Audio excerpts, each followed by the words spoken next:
Hello friends, in this video I am going to show you how to change group name in WhatsApp. First of all, open WhatsApp and go to the group where you want to change the name. Next, tap on the group name at the top to open the group info page. Now, you will see the current group name displayed right at the top along with the three dot option. Tap on that. From the drop down, you will see change group name. Tap on it to edit your group name.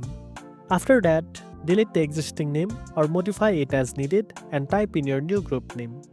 Once you are done, tap on the OK to confirm the change. Keep in mind, only group admins can change the group name. So if you are not an admin, you won't see the option to edit the name. Also, the new name will be visible to all group members immediately after it's changed.